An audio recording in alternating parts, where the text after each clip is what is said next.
चलो बेटा पढ़े हरियाणा जी के। फैन चलवा दें। इस तरफ के 2 फैंस लड़कियों के आगे वाले चलवा दो। उधर कूलर भी चलवा दो बेटा, 2 चला दो, वेंटिलेशन हो जाएगा, हवा घूम जाएगी। चलो कल एक टॉपिक कंप्लीट कर लिया था, हमने मध्यकाल पढ़ना था। देखो बेटा, अब जब एग्ज़ाम आएगा ना, तब एग्ज़ाम टाइम पर सब कुछ पढ़ने का समय नहीं मिलेगा, तब रिवीजन का टाइम होगा। अब इस बैच में बहुत सारे बच्चे हैं जिन्होंने कार्ड बनवा रखा है, फीस दे रखी है, लेकिन बीच में गायब हैं। ये सब अब जिस दिन ये हो जाएगा ना, सीईटी का एग्ज़ाम आ गया, फिर तुम देखना भीड़ इसी बैच में डायरेक्ट भरेगी। इसका मतलब वो उन्होंने कार्ड तो बनवा रखे हैं, नीचे कार्ड चेक होते हैं। तुम उस भीड़ से आगे निकलोगे जब तुम डेली थोड़ा थोड़ा सीखते जाओगे। ये भीड़ जब आएगी ना, तब तो बेटा मूर्खों का तांता लगेगा, तब सब भीड़ ऐसे इकट्ठी बड़ी। लेकिन रियलिटी क्या है, पेपर पास वो करेगा जो इस टाइम पे अच्छा पढ़ रहा है। अब हम लोग अपनी हरियाणा हिस्ट्री को बहुत डिटेल से पढ़ रहे हैं। 2 चैप्टर हैं हरियाणा हिस्ट्री में। हमेशा मध्यकाल में 2 ही बातें होती हैं, या तो दिल्ली सल्तनत या मुगल, है ना, दिल्ली सल्तनत, या फिर मध्यकाल में आते हैं मुगल बादशाहत। इसके अलावा कुछ नहीं है मिडिएवल इंडियन हिस्ट्री। बाकी सब तो एक्स्ट्रा पढ़ते हैं हम।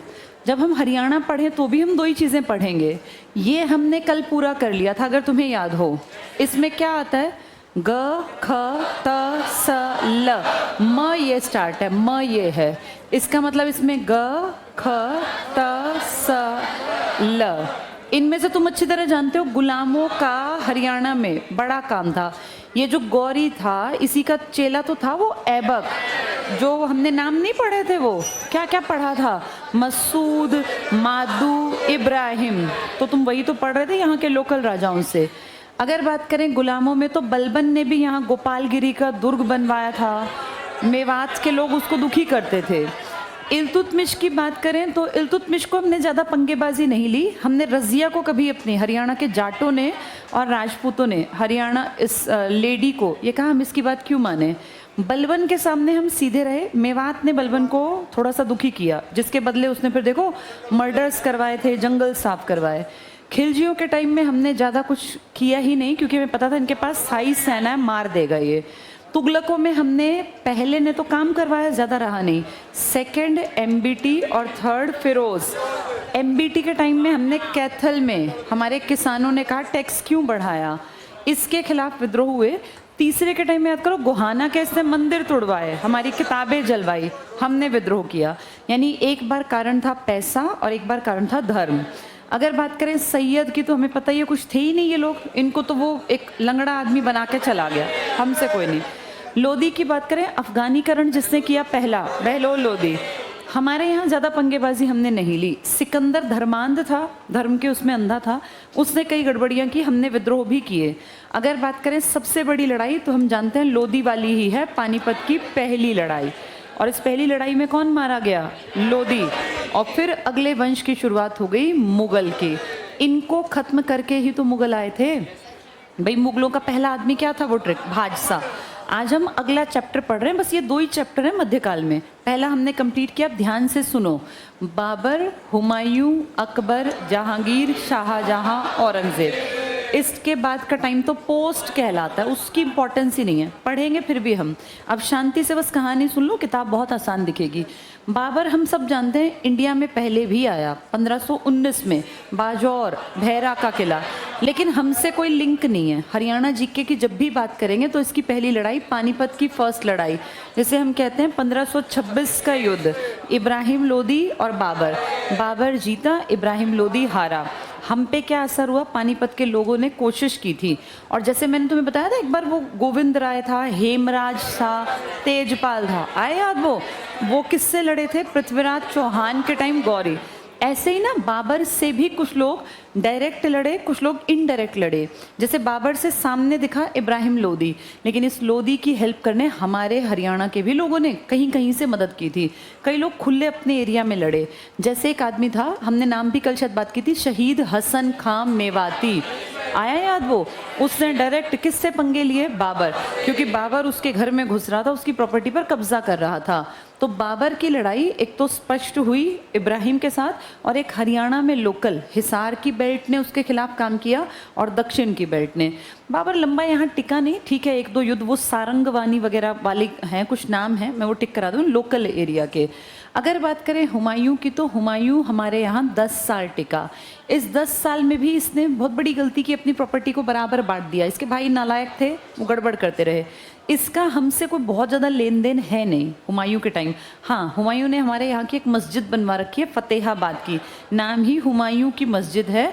और उस मस्जिद में हम जानते हैं वो लाट 2 हिस्सों में तोड़ा था ना हमारा अशोक स्तंभ, एक लाट की मस्जिद और एक फतेहाबाद की। तो ये एक हिसार में, एक फतेहाबाद। इसके अलावा इसमें हरियाणा में इसका कोई योगदान नहीं है। पहले वाले की इम्पोर्टेंट लड़ाई है। तीसरे का बहुत बड़ा काम है हरियाणा में, क्योंकि तीसरे वाला जिस युद्ध से यहाँ का राजा बनेगा, बादशाह बनेगा, वो पानीपत का सेकंड, और ये हेमचंद्र विक्रमादित्य और इसी के बीच है। इसका कौन था? वो संरक्षक बैरम खां। अब क्योंकि हेमू हमारे हरियाणा का है, कहते हैं हेमू का जन्म हुआ रेवाड़ी के कुतुबपुर नाम के गांव में। कुतुबगढ़, कुतुबपुर हमारे ढेर हैं हरियाणा के अंदर। रेवाड़ी के कुतुबपुर में हेमचंद्र विक्रमादित्य, पहले ये हेमचंद्र था, इसका जन्म हुआ। ये लोग व्यापारी वर्ग के थे, ये कोई राजा नहीं थे। पर ऐसा एक आदमी ने अपनी किताब में लिखा कि इस आदमी ने टोटल 22 लड़ाई लड़ी और 22 की 22 ये जीता। फिर इसके मन में आया कि क्यों ना मैं राजा ही बन जाऊं, जब मैं इतनी लड़ाई जीत सकता हूं। इसने राजपाट का मन बनाया और इसने अपने नाम के आगे अक्टूबर 1556 में एक नाम लिख लिया, विक्रम आदित्य। ये नाम दिखाता कि ये हिंदू था, विक्रमादित्य हिंदू ही होते हैं। हेमचंद्र विक्रमादित्य अंतिम है बेटा, इसके बाद हमने कोई नहीं सुना अपना हिंदू जिसने राज किया हो। इसने भी कोई ज़्यादा राज नहीं किया। 1556 में इसने नाम के आगे विक्रमादित्य जोड़ा और नवंबर में लड़ाई हो गई थी, पानीपत की सेकेंड लड़ाई, जिसमें ये बुरी तरह से जख्मी हुआ। इसकी आंख में तीर लग गया, ये हाथी के उस हौद से गिर गया। और एक आदमी था जिसने बैरम खां की मदद की, जिसको मिली थी वो प्रॉपर्टी, शाह कुली खान, जिसको ज़मीन नहीं मिली थी वो, उसने फिर जल महल बनवाया था, उसने इसको ज़ख्मी करने में मदद की थी। और इस तरीके से अकबर की एंट्री बढ़िया वाली हो गई। आते इसके पिताजी लुढ़क के गिर के मर गए थे 6 महीने बाद ही, और फिर अकबर ने राज किया। अकबर के टाइम में हमारा हरियाणा खूब पैसे कमा के अकबर के पास जमा कराता, जिसमें सरहिंद पंजाब का इलाका, हमारा ये हिसार हांसी वाली बेल्ट, हमारा ये पलवल वाला, मतलब बहुत बड़ी बेल्ट थी। खूब पैसा कमाया अकबर ने, और अकबर के उसी पैसे के कारण आगे की पुश्तों ने बैठ के खाया। जहांगीर का हमारे यहाँ कोई बहुत ऐसा इंटरेस्ट था नहीं। वैसे तो इसकी इंटरेस्ट थी, वो ड्राइंग नहीं है, चित्रकला, लेकिन हमारे यहाँ इसने कोई ऐसा काम नहीं किया। हम सिर्फ पैसा कमाई का साधन थे इन लोगों के लिए। शाहजहां की बात करें तो इसका एक बेटा था दारा, जिसका इंटरेस्ट हरियाणा में बहुत ज़्यादा था। हमारे हरियाणा के पलवल में बहुत बार दारा शिकोह रहा करता था, और दारा के गुरु जो थे जिनका नाम था शेख चिल्ली, जब वो मर गए तो दारा शिकोह ने थानेसर में अपने गुरुजी के नाम का एक मकबरा टाइप बनवाया, शेख चिल्ली का मकबरा। अगर बात करें शाहजहां ने तो बहुत बड़ा कोई स्ट्रक्चर नहीं, लेकिन शेख चिल्ली का मकबरा हम मानते हैं हरियाणा का ताजमहल है। औरंगज़ेब की बात करें, कट्टर था, इसको हिंदू वैसे ही नहीं अच्छे लगते होंगे, यहाँ हिंदू बाहुल्य, तो इसकी और हमारी तो खूब लड़ाई झगड़े हुए। स्टार्टिंग से कट्टर था ये। 2 इसकी लड़ाइयाँ बहुत फेमस हैं। एक तो सतनामी विद्रोह नारनौल में, सतनामी विद्रोह। अब ये सतनामी कौन? एक कोई बहुत पुराने टाइम में एक लड़का था वीरभान, उसका नाम था वीरभान। उससे भी पहले कुछ लोगों ने खैर ये ग्रुप बना दिया था, लेकिन फेमस किया इसने। तो एक कम्युनिटी थी जो अपने आप को कहती थी हम रैदास के फॉलोअर्स हैं। रैदास, रविदास नहीं बनाते, रविदास जयंती, जो कहते थे कि मैं चमार जाति से हूँ। मोची का काम करते थे। मोची बेसिकली जूते बनाने वाले, चमड़े का काम करने वाले। तो वो जो ये सतनामी थे, ये उसी कम्युनिटी के थे। यानी इसमें उस ज़माने के हिसाब से कौन लोग शामिल थे? दलित, मेनली गरीब और दलित लोग, ये मान लो। और जो किसको फॉलो करते थे? रैदास। रैदास को ही हम कहते हैं रविदास। तुमने स्कूलों में रविदास जयंती की छुट्टी मना रखी है ना, वो यही तो आदमी थे। इन्होंने दोहे गा रखे हैं। तो ये वीरभान जो था ना, इसने कहा भाई हम लोग उनको फॉलो करेंगे। और वो कहते थे जात पात कुछ नहीं है, तो सब गरीब जितने परेशान लोग हैं हमारे ग्रुप का मेंबर बन जाओ, और हमारे ग्रुप का नाम है सतनाम। सत मतलब सच्चा नाम, यानी जो सच्चाई के रास्ते पर चले। इनकी खास बात थी झूठ नहीं बोलते, ना चोरी करते। ये मैक्सिमम लोग, जब आदमी उस टाइम थे बेटा, औरतें तो बनती नहीं थी, अपने बालों को मूंड कर रखते थे। गंजे भी होते, ना दाढ़ी ना सिर पे बाल, तो ये कहते थे मूंडिया। लोगों ने इनका नाम रख दिया मूंडिया जाति। तो सतनामियों का ही एक नाम क्या है? मूंडिया, मूंडिया जाति। एक बार क्या हुआ, जैसे इनको लोग थोड़ा नीचा मानते थे, खासकर औरंगजेब वाले, क्योंकि औरंगजेब तो भैया अपने उसमें नशे में रहा करता था, पैसा था। औरंगजेब का कोई नौकर चाकर एक बार नारनौल के पास से गुजरा, घोड़े पर था, तो नीचे से कोई सतनामी जा रहा था, मुंडिया जाति वाला, उसने पीछे से एक डंडा मारा उसको बिना किसी कारण, बस वो चल रहा था, उसका घोड़ा बीच में से निकल रहा था। तो उस आदमी ने, थोड़ा ठीक था, हट्टा कट्टा, उसने एकदम घोड़ा जैसे ही निकला ना, उसको पकड़ के नीचे गिरा दिया उस सैनिक को, और फिर उसकी आपस में बहस हुई। ये ताकतवर था, इसने उसको कई थप्पड़ जड़ दिए, इस वीर भान वाले आदमी ने। तो वो गया, और उसके दिमाग में तो था ना कि भाई मैं तो, मेरे पीछे बैक रही, औरंगजेब रहा, वहाँ से काफ़ी सारे सैनिकों को पकड़ लाया, मतलब 20-50 आदमियों को पकड़ लाया। इतनी देर में इसके साथ भी लोग आ गए, तो इनकी आपस में लड़ाई हुई, इन्होंने उन सबका मर्डर कर दिया जो सैनिक थे। तो ये बात खबर पहुंची कि तुम लोग क्या राज करोगे, वहाँ उन्होंने देखो नारनौल वालों ने मार दिए तुम्हारे आदमी। औरंगजेब को फील हुआ कि अगर ऐसा अब नहीं कंट्रोल किया ना, तो हम याद करें बलबन को भी दुखी किया था ऐसे लोगों ने। ये उस टाइम से फेमस थी ये बेल्ट, मेवात और महेंद्रगढ़ की, कि ये किसी को भी छोड़ते नहीं हैं। तो उसको फील हुआ कि मुझे पूरी तरीके से दबाने पड़ेंगे। एक बड़ी फौज, 10,000 सैनिक प्लस तोप खाना साथ साथ भेजा गया कि इनको मारो। अब ये बेचारे लोकल आदमी गरीब, इनके पास कुछ था नहीं, लड़ने के लिए कहीं ना कहीं तो मैटर करता है ना आपके पीछे बैक कितनी है। अब ये इतने सारे, ये बेचारे यहाँ कम, 5,000 आदमी उन्होंने मार डाले इन सब ने मिलके। तोप का भय अपने आप में बहुत था, तो ये बड़ा विद्रोह माना जाता है। सतनामियों ने किसको चैलेंज किया था? औरंगजेब। औरंगजेब ने इनको सबको मरवा दिया, 5,000 आदमी एक छोटे से युद्ध में मारे गए। इससे बेइज्जती तो औरंगजेब की भी हुई, लेकिन बेटा उस टाइम बेइज्जती नहीं, ये डर था, एक दबदबा था कि सतनामी खत्म कर दिया, किसी को भी मार देंगे, क्योंकि सतनामी भी थोड़े अक्खट टाइप के थे। फिर एक इसका युद्ध हुआ जाटों के साथ। एक जाट था जिसका नाम था गोकुला, गोकुला जाट। जाट किस चीज़ के लिए लड़ेंगे? जाट को ऐसे चलते चलते नहीं मारेंगे, वो तगड़े हैं। जाट लड़ेंगे जब टैक्स बहुत दुखी करेगा। तो गोकुला जाट लड़ा, जो नेता था, एक टैक्स प्लस एक धर्म को दुखी करेंगे, क्योंकि धर्म इनका हिंदू है ना, तो ये टैक्स और धर्म के नाम पे लड़ेंगे। गोकुला जाट लड़ा था और एक वीर भान लड़ा था। ये दोनों ताकतवर थे, लेकिन दोनों हार गए। और कौन जीत गया? औरंगजेब। अरे भैया, जिसने अपने बाप की नहीं शर्म की, जिसने बड़े भाई को गर्दन उतार दी, तुम उससे क्या एक्सपेक्ट करते हो? उसमें वैल्यू सिस्टम थोड़ी ना होगा। तो इसने ये बड़े हमसे संबंधित है, इसलिए पढ़े जाते हैं। क्या ये समझ में आ गया? तो हमने सबके टाइम पे लड़ाई नहीं हुई है, ये कुछ लोगों के टाइम पे लड़ाई हुई है। जैसे यहाँ देखें तो हमने बादशाहों में, अभी मैंने एक ट्रिक लिखा था ना भाजसा वाला, देखो बाबर के टाइम पे हुई लड़ाई झगड़े भाई लोकल। इसके टाइम ज़्यादा लड़ाई झगड़े नहीं, इसने बस एक हिसार, ये क्या बनवा रखी है, वो एक मस्जिद बनवा रखी है। हाँ, अकबर ने यहाँ राज किया। इसका राज तिलक जो हुआ हमारे यहीं हुआ था, क्या नाम है इसका, कलानौर, रोहतक में। फिर इसके पिताजी की जो वापसी हुई सरहिंद की लड़ाई, तो पंजाब हम ही तो थे हमारे यहाँ से।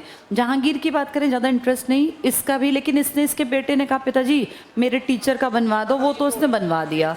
औरंगजेब की लड़ाई झगड़े बड़े हैं, कौन कौन से? सतनामी और जाटों का। थोड़ा सा किताब से पढ़ लो, फिर ये याद हो जाएगा। कल 2 मैप रह गए थे। मैप बेटा जब ये पूरा हो जाएगा ना आज वाला, तब पढ़ाऊंगी, क्योंकि वो मिक्सचर के मैप हैं दोनों। देखो ज़रा, कल हम कहाँ पहुँचे थे? 43 स्टार्ट करना था। कल हमने ना, कल के टॉपिक में मैंने मैप नहीं पढ़ा रखे, मैप पढ़ाऊंगी बेटा जब ये भी चैप्टर हो जाएगा, क्योंकि वो दोनों के मैप है मिक्सचर। 43 पर आओ। प्रारंभिक मध्यकाल और सल्तनत काल। ये एक्चुअली थोड़ा गलत छप गया है, ये सल्तनत नहीं है, ये कौन सा काल है? ये मुगल काल है। इसके ऊपर लिख लो मुगल काल।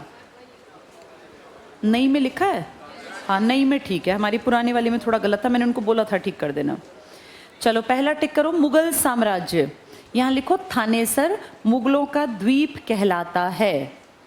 थानेसर, थानेसर में किसका है? वो शेख चिल्ली का। तो मुगलों का द्वीप, टापू थोड़ा सा ऊंचा है ना, वो टीला है। थानेसर मुगलों का द्वीप कहलाता है। पहला पॉइंट पढ़ना, मुगल वंश का संस्थापक बाबर था, ये हम सबको पता है, फिर भी अंडरलाइन कर लो, संस्थापक बाबर। नेक्स्ट लाइन में टिक करना, ये तुर्की थे और सुन्नी मुसलमान थे, तुर्की और सुन्नी मुसलमान। नेक्स्ट लाइन में टिक करो, पद पादशाही, इस पादशाही से ही क्या बना था, बादशाह।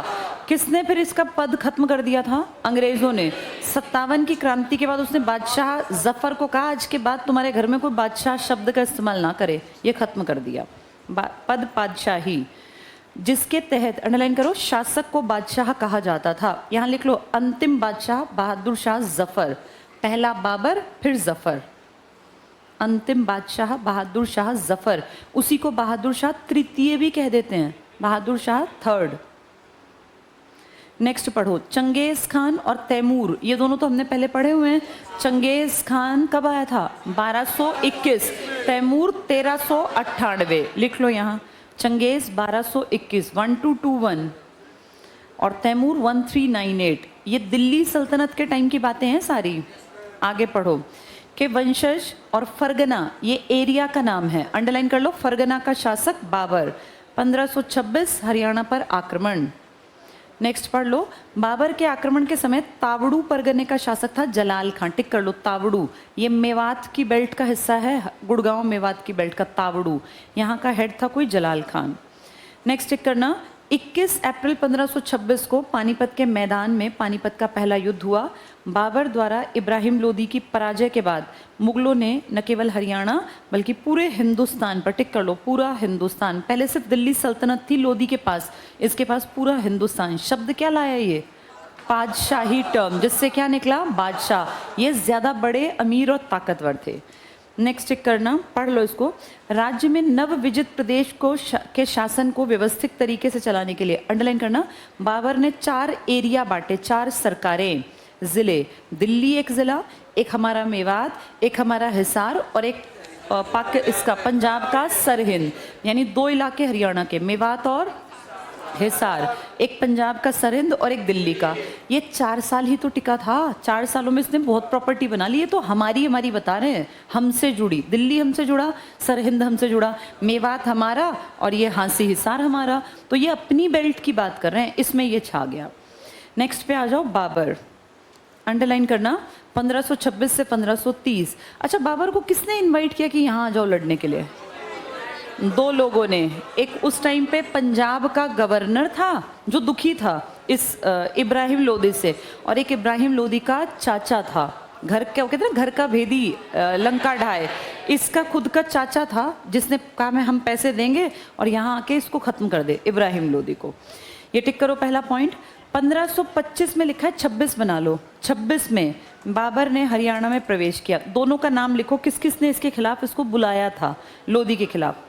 लिखो पहला, लिखो दौलत खां, ये पंजाब का गवर्नर था, तब पंजाब हरियाणा था, दौलत खां, ब्रैकेट में लिख लेना पंजाब का गवर्नर, तो लोदी से चिढ़ता था ये, पंजाब का गवर्नर।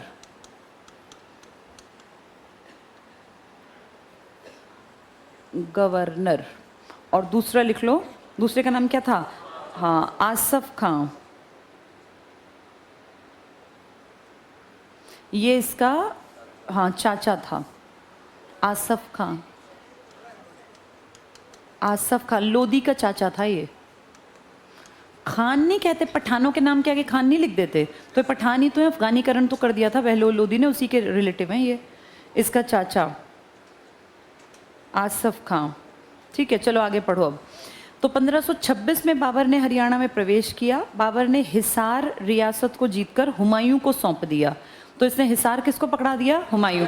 क्या हिसार में ही हुमायूं के लिए मस्जिद भी बनी थी, तभी तो बनी थी। क्या दिया था इसके बाप ने इसको, हुमायूं को, कि ले ये तेरा इलाका मैंने जीत के तुझे दे दिया। इसने क्या बनवाई वहाँ, मस्जिद, लिख लो यहाँ मस्जिद, हुमायूं की मस्जिद है यहाँ। तब हिसार और फतेहाबाद अलग अलग नहीं थे मतलब इस तरीके जैसे आज हैं ऐसे नहीं थे, वैसे तो अलग अलग हो गए थे। चलो आगे पढ़ना। हुमायूं को सौंप दिया। हसन खां, कौन हसन खां, मेवाती, हसन खां मेवाती था ना। पता है क्या हुआ, देखो वो तो मर गया, उसका बेटे को लगा कि यार ये तो मार देंगे हमें भी, तो उसने एक तरह से इसकी शरण मांग ली कि मैं आपसे लड़ना नहीं चाहता। तो बोला ठीक है, तेरे पिता की सारी प्रॉपर्टी मेरी, एक छोटा परगना तुझे जिंदा भी छोड़ दिया और तेरी कमाई का साधन भी छोड़ दिया, चाहता तो मार देता। तो जो ये हसन खां मेवाती है ना, ये तो लड़ते लड़ते मर गए, वीरगति को प्राप्त हुए, लेकिन इनके बेटे ने एक तरह से उनसे समझौता कर लिया और सारी प्रॉपर्टी छोड़ के एक छोटे से परगने का मालिक बन गया, यानी जिंदा भी रह गया और रोजी रोटी का काम भी बन गया। लेकिन इसको इज्जत नहीं दी जाती बेटा इस बात को। उसके पिता के नाम के आगे क्या लिखा जाता है? शहीद। हमने मेडिकल कॉलेज उसके पिता के नाम पे बनाया, उसके नाम पे नहीं बनाया। इसका मतलब जो झुक गया उसकी इज्जत नहीं हुई। इतिहास में पढ़ो क्या कहते हैं। इब्राहिम लोदी की सहायता के लिए हरियाणा से 2 सेनाएं, ये टिक करना, 2 सेनाएं आई थी लोदी की हेल्प करने। एक सेना हसन खां मेवाती, यही पढ़ रहे हैं ना हम लोग, हसन खां मेवाती की थी जो दिल्ली सेना के साथ मिलकर बढ़ रही थी, और दूसरी सेना हिसार के फौजदार हमीद खान, इसके नाम के आगे सारंग वाली भी लिखते हैं, सारंग वाली। तो 2 फौज लेकर आए थे, 2 लोकल आदमी इब्राहिम लोदी की मदद करने। एक का नाम है हसन खां मेवाती और एक का नाम है हमीद खान सारंग वाली, दोनों मारे जाएंगे ये। तो ये 2 जगह से कहाँ से आई? मेवात और हिसार। किसकी मदद करने आई है? इब्राहिम लोदी। कौन लड़ने आया इब्राहिम लोदी से? बाबर। बाबर लगभग अकेला है, लेकिन उसको 2 लोगों की शय है, एक पंजाब के गवर्नर की और एक इसके चाचा की। वो 2 की शय पे आ गया और तोपखाना लेकर। इसके पास अपनी लाखों की सेना प्लस 2 लोकल सेना, एक हमारे हसन खां मेवाती की और एक सारंगी वाल की। ठीक है, सारंगी वाले, सारंग वाली लिखते हैं। आगे पढ़ना।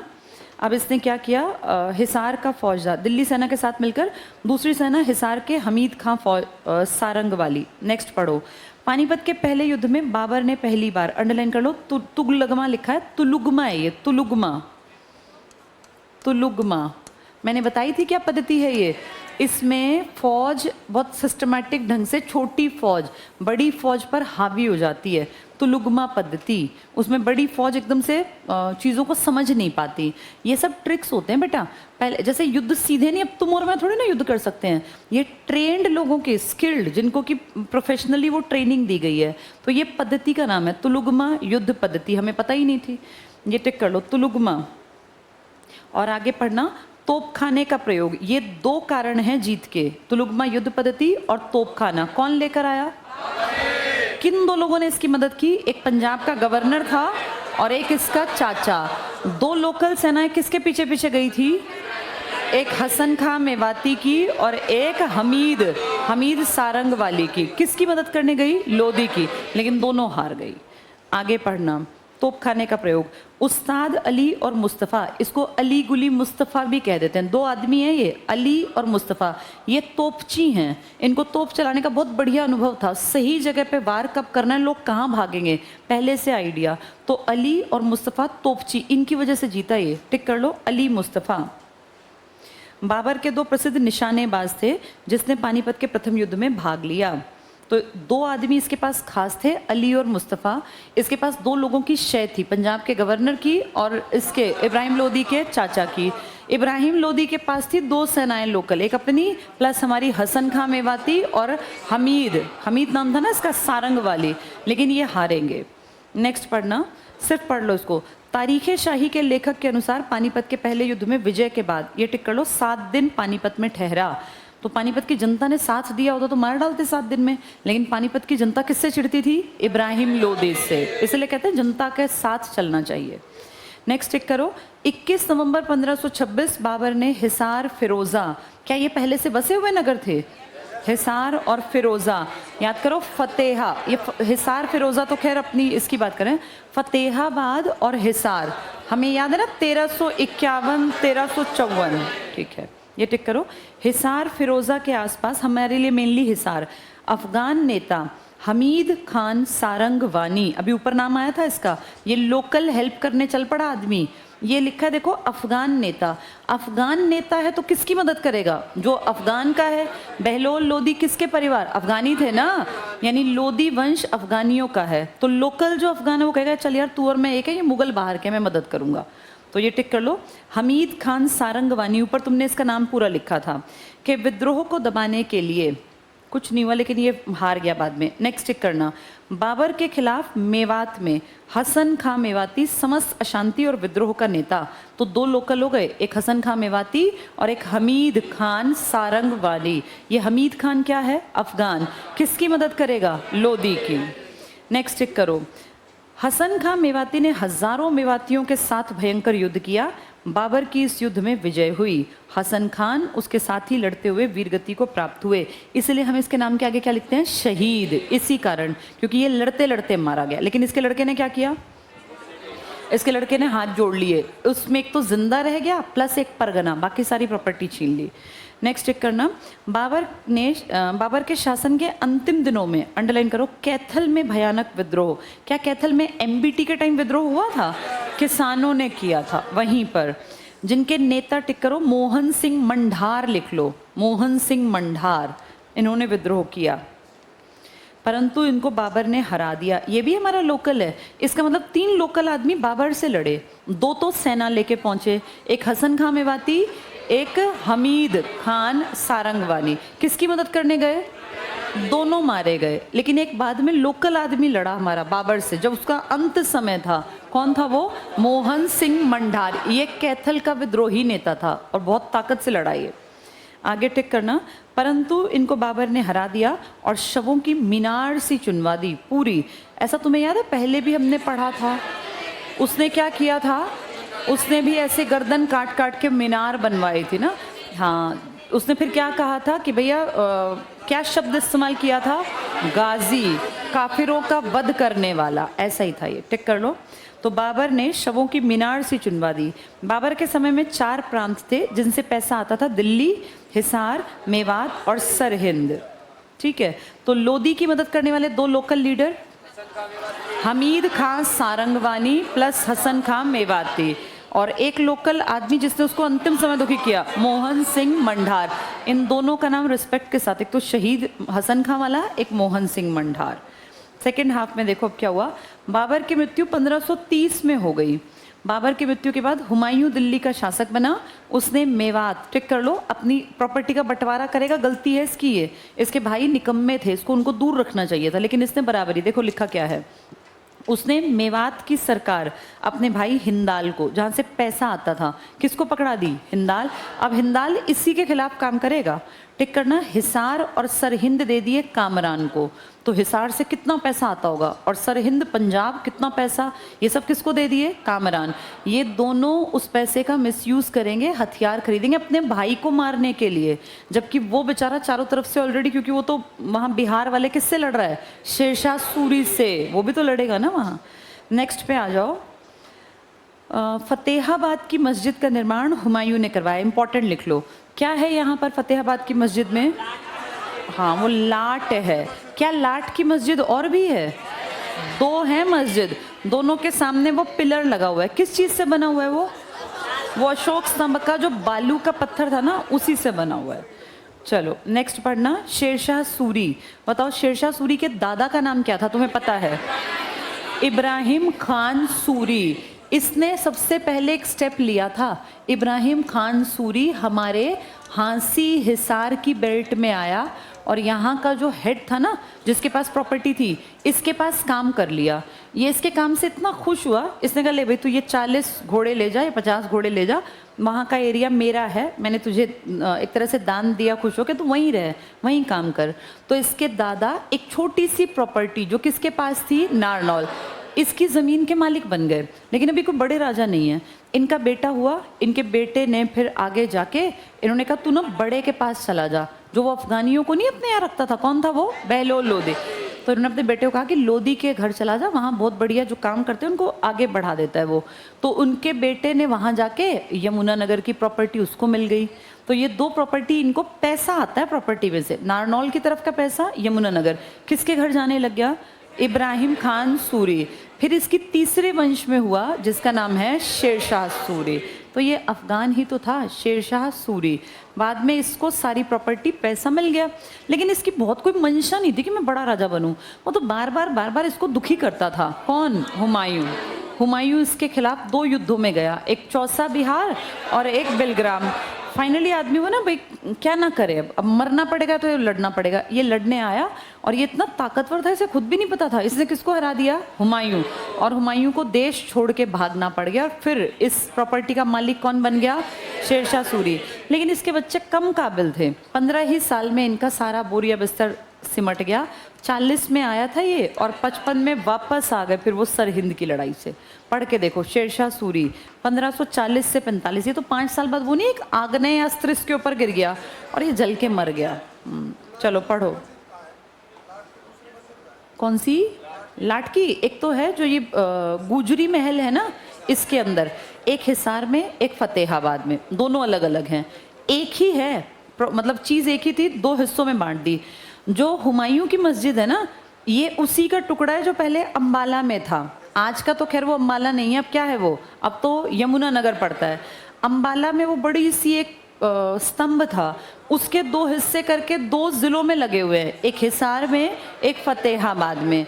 तो एक गुजरी महल नहीं मैंने बताया था, उसके अंदर वो था, और एक फिर ये फतेहाबाद में। तो एक का नाम पड़ गया शेरशाह की, ये क्या नाम है इसका? हुमायूं। हुमायूं की, हुमायूं वाली कौन सी है? फतेहाबाद। और फिर वो पहले वाला कहाँ था? हिसार में। गुजरी महल नहीं था हिसार में, उसके आगे एक मस्जिद, उसके आगे एक ऐसी पिलर खड़ा है, इसलिए उसको लाट की मस्जिद कहते हैं। लाट की मस्जिद इसको नहीं कहते, इसको कहते हैं हुमायूं की मस्जिद, उसे कहते हैं लाट की मस्जिद। दोनों के सामने लाट है, लाट का मतलब स्तंभ होता है, पर फेमस है वो लाट के नाम से, ये हुमायूं के नाम से।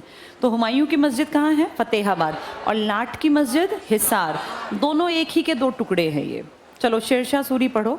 इब्राहिम सूर, कौन इब्राहिम सूर? दादा, इसका दादा, लिख लो यहाँ, दादा ने हिसार के जागीरदार जमाल खान के पास नौकरी की। ये बेस बनाया इन्होंने शेरशाह का, नौकरी की। फिर बस पढ़ लो। जमाल खान ने इब्राहिम सूर को 40 सिपाहियों का सरदार बनाकर नारनौल के परगने में जीवन यापन के लिए कुछ गांव दे दिए। गांव से कैसे जिंदगी कटेगी? गांव से टैक्स आएगा, टैक्स से आप राजा बन जाओ, 2-4 अपने घोड़े वोड़े रखो, 2-4 आदमी रखो, गांव के लोग आपसे डरते रहें, आप सुरक्षा देते रहो। फिर आपको टैक्स बढ़ा दे वो, तो आप थोड़े से सेना बढ़ा लो, फिर और गांव अपने अंडर। तो इस तरीके से राजा बनते थे। ये बेस तैयार हुआ इसका। नेक्स्ट पढ़ना।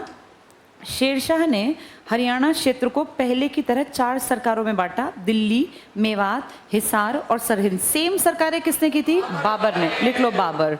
तो इसने बाबर की तरह अपने एरिया को, जो इसको मिला, इसको मुफ्त का एरिया कहाँ से मिल गया? इसके बाप और इसके दादा का तो एरिया कम था, इसके पिताजी का तो यमुना नगर की बेल्ट, और इसके दादा की सारा नहीं, छोटा सा। फिर इसको कैसे मिला? बना बनाया हुमायूं का हिस्सा इसको मिल गया। नेक्स्ट पढ़ना। अकबर। अकबर इंपॉर्टेंट है, टिक करो। हेमचंद्र, हेमू और अकबर के बीच संघर्ष। हेमचंद्र कहाँ पैदा हुआ था? रेवाड़ी के कुतुबपुर गांव में, तो हमारे हरियाणा के हैं ये। टिक करना। हेमचंद्र, हेमू के नाम से प्रसिद्ध, हरियाणा के प्रमुख नगरी रेवाड़ी का रहने वाला, लिख लो यहाँ, कुतुबपुर गांव। कुतुबपुर गांव। व्यापारी था ये, धूसर जाति बताते हैं, धूसर, लिख लेना। व्यापारी, व्यापारी और धूसर जाति, धूसर जाति। कुतुबपुर गांव लिख लेना, रेवाड़ी का, ठीक है। लिख लो 22 लड़ाई, सब में जीता, जितनी लड़ाई की उसमें सब में जीता, और जब हारा तो मर ही गया। किसमें? पानीपत की दूसरी लड़ाई में, 23वीं थी ये लड़ाई, इसी में मर गया। 22 लड़ाई सारी जीती, ठीक है। चलो यहीं एक पॉइंट और लिखना। 7 अक्टूबर 1556 को विक्रमादित्य की उपाधि धारण की। 7 अक्टूबर 1556 को विक्रमादित्य की उपाधि धारण की। ब्रैकेट में लिख लो अंतिम सम्राट। इसके बाद कोई विक्रमादित्य नहीं हुआ दोबारा, अंतिम सम्राट। वैसे टोटल कहते हैं हमारे इतिहास में 14 राजा हुए हिंदू, जिन्होंने अपने नाम के आगे क्या लिखा? विक्रमादित्य। अंतिम पूछेंगे तो क्या टिक करोगे? हेमचंद्र विक्रमादित्य। कितनी लड़ाई जीता था? 22। और कहाँ पैदा हुआ? रेवाड़ी के कुतुबपुर में। क्या था? व्यापारी, यानी वैश्य था। वैश्य किस जाति का था? धूसर। और 23वीं लड़ाई में मारा गया ये, ठीक है। इसने विक्रमादित्य की उपाधि कब ली? 7 अक्टूबर 1556। अच्छा, अगर कोई तुमसे पूछे प्राचीन इतिहास का लास्ट हिंदू राजा बताओ, प्राचीन का, हर्षवर्धन। हर्ष था ना 606 से 647। फिर याद करो 712 में तो ये नहीं आ गए थे मुसलमान, तो कहें एंशियंट इंडिया का अंतिम हिंदू तो किसका नाम लोगे? हर्ष का। और कहें मिडिएवल इंडिया का अंतिम हिंदू तो हेमचंद्र का। ये ऊपर कहीं लिख लो, लिखो प्राचीन काल का अंतिम हिंदू, प्राचीन काल का अंतिम हिंदू सम्राट, उसके सामने लिखना किसका नाम? हर्षवर्धन। प्राचीन काल का हिंदू अंतिम हिंदू सम्राट हर्षवर्धन 606 से 647। प्राचीन काल का अंतिम हिंदू सम्राट हर्षवर्धन 606 से 647। नेक्स्ट में लिखना क्या लिखोगे? हाँ, मेडिएवल का या दिल्ली का भी लिख सकते हो। दिल्ली का अंतिम हिंदू सम्राट, शासक कहना चाहिए, सम्राट तो ये नहीं था इतना बड़ा, क्योंकि रेवाड़ी वाला सम्राट थोड़ी था। दिल्ली का अंतिम हिंदू शासक, इसके सामने लिख लो हेमचंद्र विक्रमादित्य। इसने विक्रमादित्य की उपाधि कब ली है? अक्टूबर में, और नवंबर में लड़ाई हो गई। ठीक है, तो ज्यादा लंबा चौड़ा नहीं है इसका इतिहास। चलो अब वापस आ जाओ। हम पहला पॉइंट तो पढ़ लिया, सेकंड पॉइंट पढ़ रहे थे ना, पढ़ो। 5 नवंबर 1556 को मुगल शासक अकबर और हेमू के बीच पानीपत का दूसरा युद्ध। इसको अभी उपाधि धारण किए 1 महीना भी पूरा नहीं हुआ। कब ली उपाधि इसने? 7 अक्टूबर। और लड़ाई कब हो गई? 5 नवंबर। तो इसका मतलब महीना भी नहीं था जब इसने राजा के रूप में काम किया हो। आगे पढ़ना। हेमू की पराजय हुई। इस हेमू की पराजय में एक आदमी का बड़ा रोल था जिसको प्रॉपर्टी मिली, शाह कुली खान। लिख लो यहाँ, शाह कुली खान। इसको बाद में क्या मिला था? इसने क्या बनवाया था वहां? जल महल। इसने उसी में तो बनवाया, लिख लेना, जल महल। मुफ्त की प्रॉपर्टी मिली थी इसको मदद करने के चक्कर में। जो ये आज बहुत रईस लोग हैं ना बेटा, जिनके पास आज अरबों अरबों की संपत्ति है, ये तुम्हारे और हमारे जैसे नहीं है। जैसे तुम और हम, पता है कौन लोग हैं? जो पहले भी हमारे दादा परदादा, इसके टाइम में भी तो हमारे वंश रहे, किसी के तो हम जीन्स हैं ही ना। हम तब भी सिंपल थे, हम सब नॉर्मल आदमी, तब भी खेती करते होंगे, टैक्स दे देते होंगे चुपचाप। जिनके पास ये इतनी इतनी मलकियत है कि भैया इनके 7 पीढ़ी 8 पीढ़ी राज कर रही हैं राजनीति में, तुम सब इनका इतिहास पढ़ना। 100% इन लोगों ने ऐसी या तो गद्दारियों से जमीन हासिल की है, मैक्सिमम ने। कमा के इतनी प्रॉपर्टी कोई कैसे इकट्ठी कर लेगा? कमा के प्रॉपर्टी इतनी इकट्ठी हो ही नहीं सकती। जैसे कुछ ना कुछ गबन घोटाले जरूर किए होंगे जो आज 500 एकड़ के मालिक है या जिनके मिलियनेयर बिलियनेयर। देखो, इक्का दुक्का अपवाद हो सकता है, पर तुम खुद सोचो एक नॉर्मल आदमी इतनी प्रॉपर्टी इकट्ठी कर लेगा? अभी जब आगे पढ़ेंगे ना अपने यहाँ, जैसे ये जो परिवार है, जो पॉलिटिकली बड़े एक्टिव लोग हैं, ये 100% पुराने टाइम में सामंतों के परिवारों से संबंध रहा होगा। एक एक राजा के कई कई सामंत नहीं होते थे, तो वो सामंत की पीढ़ियां भी तो जिंदा होंगी ना। अगर तुम हम जिंदा हैं तो उनके भी तो कहीं वंशज होंगे, वो वही लोग हैं। राजा तो आपस में एक दूसरे को मारते थे, लेकिन सामंत तो ऐसे कैसे रहते थे? तो पीढ़ी दर पीढ़ी आज जिनके पास 500 एकड़ और 1000 एकड़ और इतने इतने ये सब है ना, ये 100% इनकी जड़ें वहीं से हैं। एक आदमी अपनी पूरी जिंदगी में मेहनत करेगा, बहुत बढ़िया काम करेगा, ईमानदारी से काम करेगा, तो भी बेटा वो एकदम से ऐसे अरबपति नहीं बन पाएगा कि भाई, और बाय चांस किसी एक का तुक्का लग जाए। इंडिया में इतने बिलियनर मिलियनर, क्या तुम्हें लगता है ये सब मेहनत करके बने हुए हैं? इनमें 99% वो लोग हैं जिनके इतिहास ऐसे हैं कि ऐसे प्रॉपर्टी मिल गई। पढ़ो आगे। कुछ लोग मेहनती होते हैं वो, लेकिन इक्के दुक्के ही होते हैं बस। आगे पढ़ के देखना हेमचंद्र में। तो इसने किसने मदद की इसकी? शाह कुली खान। वो क्या बन गया फिर आगे? उसको प्रॉपर्टी मिल गई, उसने जल महल बनाया अपना। आगे पढ़ो। दिल्ली की गद्दी पर बैठने वाला अंतिम हिंदू शासक कौन था? हेमू। और अगर पूछे एंशिएंट इंडियन हिस्ट्री में तो हर्षवर्धन। कब से कब तक राज किया? 606 से 600। इस बेचारे का राज तो कुछ है ही नहीं। इसने कब अपनी उपाधि ली थी? 7 अक्टूबर को। और कब लड़ाई हुई? 5 नवंबर को। नेक्स्ट पढ़ लो। राज्य को सुव्यवस्थित तरीके से चलाने के लिए अकबर ने उसे सूबों में बांट दिया। इस समय राज्य में परगने थे और 5 सरकारें, डबल टिक कर लो 5 को, 5 सरकारें, यानी 5 जगह से बड़ा टैक्स आता था। इसमें पढ़ लो, सरकार ए दिल्ली थी इसकी, एक सरकार ए रेवाड़ी। क्या ऊपर रेवाड़ी का नाम आया था? ऊपर रेवाड़ी का नाम नहीं आया था, मेवात का नाम आया था बार बार, यानी अब ये नई बेल्ट बन गई। सरकार ए रेवाड़ी, रेवाड़ी में भी किसका जन्म पड़ा था? हेमू का। इसका मतलब ये इंपॉर्टेंस पा गई हेमू के बाद। फिर पढ़ो, सरकार ए हिसार फिरोजा, हिसार तो पहले से ही प्रॉपर्टी थी पैसे वाली। नेक्स्ट है सरकार ए मेवाती, क्या ये पहले थी? ये थी बिल्कुल, मेवाती तो इसके दादा के पास भी थी। और सरकार ए हिंद, ये सरहिंद की बात कर रहा है, सरहिंद। क्या सरहिंद पहले थी?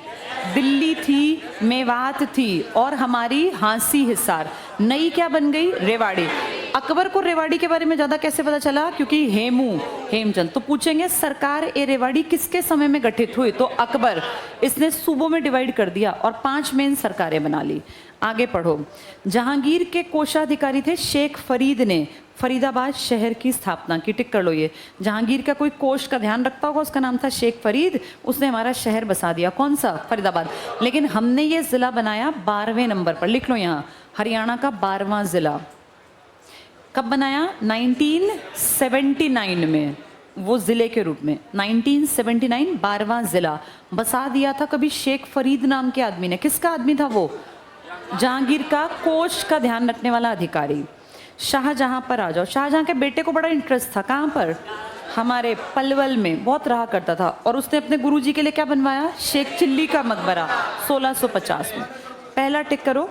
शाहजहां का ज्येष्ठ पुत्र दारा शिकोह हरियाणा को अधिक पसंद करता था, प्रायः यहाँ के छोटे से नगर पलवल में रहता था। इंपॉर्टेंट बात है। तो औरंगजेब के बेटे को हमारे हरियाणा का पलवल पसंद था। एक शाहजहां का, सॉरी, हाँ उसका तो भाई हुआ ना। एक पॉइंट छोड़ के अगला टिक करना। मुगल शासक शाहजहां का पुत्र दारा शिकोह थानेसर में अपने गुरु शेख चिल्ली के संपर्क में, ये भी इंपॉर्टेंट लिख लो, इसीलिए यहाँ ताजमहल बनेगा हरियाणा का। नेक्स्ट टिक करना। शेख चेहली की मृत्यु के बाद दारा शिकोह ने शेख की स्मृति में मकबरा बनवाया। ये स्थापत्य की दृष्टि से हरियाणा का ताजमहल। डबल टिक करके अंडरलाइन कर लो। स्थापत्य का स्वर्णकाल किसका था? शाहजहां। तो शाहजहां ने अपने तो खर्चे बहुत बड़े बड़े किए, ताजमहल, पैसा लगाया, पित्रादुरा और लाल किला और ये जामा मस्जिद। बेटे के गुरु के लिए भी काम किया, लेकिन बेटा नॉर्मल पत्थर, कोई पित्रादुरा नहीं, नॉर्मल पत्थर लगा हुआ है वहाँ। कौन सी जगह बनवा दी? शेख चेहली का मकबरा थानेसर। इसके बाद अगले पेज पर आओ। इसमें सेकंड पॉइंट टिक करना। पिंजौर में मुगल गार्डन, क्या मैंने बताया था तुम्हें? मुगल गार्डन, मुगल गार्डन अलग अलग तलों पर। ये है क्या बेटा? पहाड़ियाँ थी, ऐसे पहाड़ियाँ। कौन सी पहाड़ियाँ होंगी? ये शिवालिक की, अरावली तो उत्तर, ये तो पिंजौर में है ना। ये शिवालिक की रेंज है। इसके भाई का मुंह बोला भाई था। इसके पिताजी ने, शाहजहां ने, कोई ऐसे ही गरीब गरीब सा बच्चा गोद ले लिया होगा और कहा ये इनका ही मुंह बोला भाई है। अच्छी उसको शिक्षा मिली, बढ़िया पैसे में खेला पला बढ़ा, तो उसने सोचा भाई मेरी जिम्मेदारी है मेरा भाई खुश रहे। अब ये राजा बन गया, सम्राट या बादशाह बन गया। तो औरंगजेब जब तब दिल्ली से लाहौर का सफ़र तय करता था, तो दिल्ली से चलता चलता वो हरियाणा की तरफ से तो निकलेगा ना, पंजाब से लाहौर। तो जब वो दिल्ली से चल के आता तो आते आते पंचकुला पहुंच के थक जाता होगा। घोड़े पे ही चलते थे बेटा उस टाइम। ये मान लो 100-150 किलोमीटर आदमी थकेगा ना, 200-300 किलोमीटर। यहाँ आके उसने सोचा भाई के लिए कुछ ऐसा रुकने का वो करता हूँ व्यवस्था। तो उसने इन पहाड़ियों को काट के अलग अलग तल बनवा दिए। जैसे पहाड़ी को काटा, फिर नीचे, ऐसे बहुत सुंदर। और जब आप घूमने जाओ तो पहले आप एक तल पे घूमते हो, फिर दूसरा नीचे, सीढ़ियाँ उतरनी पड़ती हैं नीचे तक जाने के लिए। इसके आसपास यहाँ बहुत सुंदर बाग है, आम के, आड़ू के, उसमें ना फल लगते हैं और बहुत सुंदर है देखने में, बिल्कुल शांत इलाका, आसपास पहाड़ियाँ हैं। तो उसने ये डेवलप कर दिया। इसका नाम था फिदाई खां कोका, इसी का नाम है फिदाई खां कोका। तो इसने ये बनवा दिया। आगे जाके ये तो मरमरा गए। इनके बाद फिर अगले जितने भी हुए, पटियाला के एक राजा ने इस पे अधिकार कर लिया। फिर उसने कहा मैं पैसा लगाऊंगा, इस पे काम करूंगा। तो पिंजौर गार्डन आज घूमने की जगह है, बहुत सुंदर है। और हरियाणा सरकार साल में 3 बार आपको यहाँ इनवाइट करती है। मैंगो मेला लगता है, हेरिटेज मेला लगता है और एक बैसाखी का मेला भरता है। और यहाँ पर तरह तरह के कॉम्पिटिशन्स होते हैं, एंट्री टिकट लगती है। देखने लायक जगह है, बहुत सुंदर मेंटेन्ड है, चारों तरफ पहाड़ियाँ ही पहाड़ियाँ। ये है वो जिसका ये जिक्र कर रहे हैं, पढ़ के देखो। तो पिंजौर में मुगल गार्डन का निर्माण फिदा-ए खान, इसी को फिदाई खां कोका भी कह देते हैं, फिदा-ए खान ने करवाया। इसे वर्तमान में यादवेंद्र गार्डन, टिक कर लो, क्योंकि यादवेंद्र नाम के राजा ने ये खरीद के प्रॉपर्टी और इस पे पैसा लगाया, रेनोवेट किया। यादवेंद्र गार्डन, इसी को उत्तर भारत का नंदनवन, बहुत इंपॉर्टेंट है ये, वेरी इंपॉर्टेंट, लिख लेना, उत्तर भारत का नंदनवन। प्रतिवर्ष आम का मेला, लिख लो, हेरिटेज मेला, जुलाई में लगता है आम का मेला, हेरिटेज मेला लगता है अमूमन दिसंबर के महीने में, ठंड में। यहाँ लिख लो हेरिटेज मेला। और एक मेला कौन सा लगता है यहाँ, बैसाखी का, वो तो फिर अगले साल में जाके मार्च फरवरी के आसपास। लास्ट पे आ जाओ, आज का लास्ट है औरंगज़ेब।